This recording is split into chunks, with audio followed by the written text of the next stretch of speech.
Hey guys, today I'm just going to show you some really quick and easy tips for massive just to make your basses heavier, fatter, and just better sounding when you're making your tunes.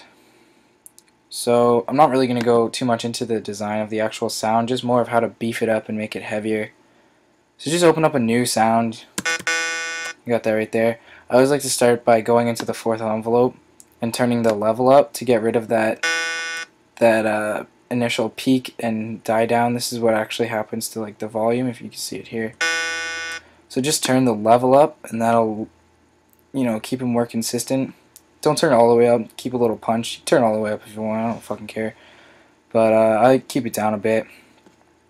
So I'm just gonna throw on Crude on the first oscillator and Dirty Throat on the second one. Turn the wet tables up and the amps up.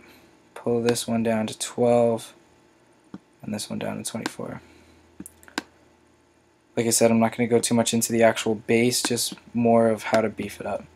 So put both of those all the way up to filter 1, this all the way up to filter 1, and that should be down. I'm going to throw on a band reject, because that's one of my favorites, and straight line LFO, because sine waves are overrated. And just throw that on the cutoff there. Alright, so there you go. You got a quick little bass. It sounds like shit because you haven't really done much to it. It's pretty plain. It's pretty lame. We're making dubstep, not pussy music. So first go to your effects. Go to effects 1 and put on one of these three. Classic tube, teletube, or Bronner tube. These add more harshness, thickness, and kind of like distortion to your bass. I like to use Bronner tube, so I'm going to put that on. I'm going to put the dry wet up to about half and keep the dry wet about half or a little under. The more, or the drive, sorry, the more you increase it, the more it's just going to sound too distorted, so keep it around here. Keep it right at half, that sounds cool. Next, just go over to FX2 and put on a dimension expander. This is kind of like a little delay. So for the size, keep the dry wet at about half again. But for the size, you don't want it too much because it is kind of a delay, and if you have it up too high, you're going to get a little bit of a delay tail. Which, I mean, if you want that, then go for it, but if you keep the size around a quarter, it usually does the trick just for adding some more width and obviously some dimension to your bass. And that's what you want there. So half and a quarter, you're good. Turn on the EQ, and I like to boost the boost and the high shelf just a little bit. A lot of people think you have to boost the low shelf, but really you're going to be adding a sub underneath it, and if you have too much low shelf in your bass right off the bat, it's just going to sound like shit. So just leave the low shelf as it is. If anything, turn it down a bit, but you're going to add a sub under later, and I'll show you what I mean by that if you want. But it's pretty simple, and you'll be good there. You can play with your frequency, but that has more to do with the sound, not beefing it up too much, so I just leave it where it is right now. And then we're going to go down to your inserts. So under insert 1, you can use either of these shapers and the hard clipper. They kind of do the same, not the same thing, but the same idea as the tubes. They just add some more harshness and distortion. I like to use the parabolic shaper for the insert 1. Same thing, halfway for the dry wet, around halfway for the drive. See, we're already clipping up here, so we're going to have to turn the master down a bit. But it adds a little more distortion and some heaviness to your bass there. Insert 2, I'm going to put on the sine shaper. Same sort of deal.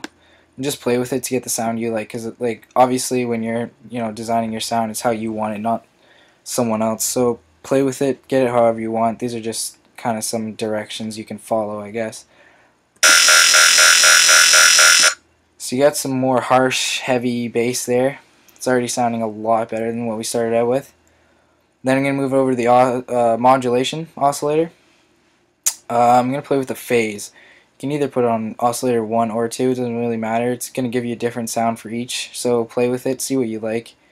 I'm just going to put on 1 for now, and you gotta really play with the phase, because each tweak of this knob makes a huge difference. And you'll see what I mean when I start turning it.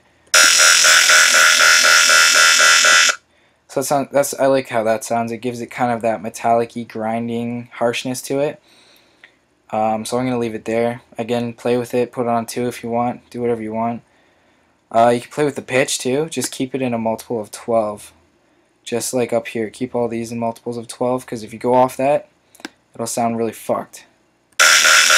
Like that. And you don't want that. So keep this in a multiple of 12 as well. Sounds pretty heavy, pretty gnarly there, so you're going to keep that. Then you're going to go to your voicing, and this is one of the biggest things to add some thickness to your bass. You're going to turn up this unison. Turn it up to at least 4.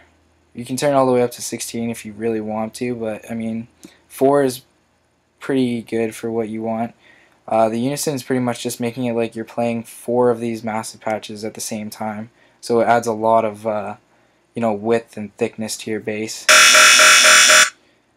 Again, we'll have to turn that a little bit down. Monitor your master, because if you start getting red, that means you're clipping.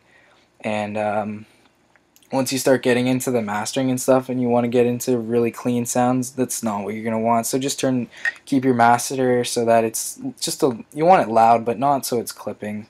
So just keep it there. So unison at 4, and yeah, you're good to go there. So that's pretty much how you can beef it up real quick. It's not too hard. It's pretty simple stuff. I mean, it's pretty basic stuff just to keep it heavy and stuff. But I mean, it's pretty crucial knowledge to keep your basses heavy. So it's stuff you want to know and do for pretty much all of your basses.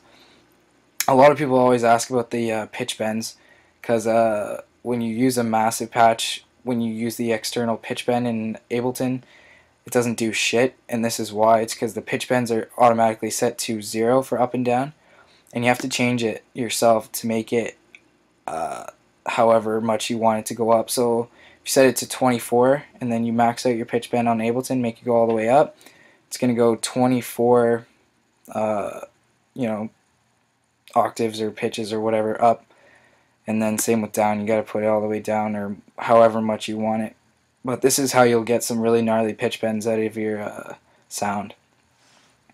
So that's pretty much the basic stuff about Massive. Like I said, I'm going to go into more specific basses in other videos, so check those out, and I'll show you how to do that. For every patch I make, I'm going to be putting it up for free download on my Facebook page. Every one I make, I'll add to a folder so that you can just download them real quick. And like I said, you can get those on my Facebook page, so just go there and you can go into the download section and they'll be there. You just download them free, so you don't actually have to pay attention to my annoying ass and listen to all these fucking things. Just download them real quick. I mean, or you can listen and learn and do whatever, I don't give a shit. But they're free, it's all good. Check out my SoundCloud, my Facebook, my Twitter, all that shit. And send me your tracks and stuff, like post your tracks on YouTube or whatever, send them over, send me a message on Facebook, because I love hearing all the stuff that's going on in dubstep and all the new sounds that people create, because I mean, you gotta support everybody out here in the music industry and all that stuff. And I love hearing what everybody else is making. It's cool to hear all the different sounds and stuff. So send your shit out, keep watching, comment, subscribe, all that shit. Yeah, take it easy.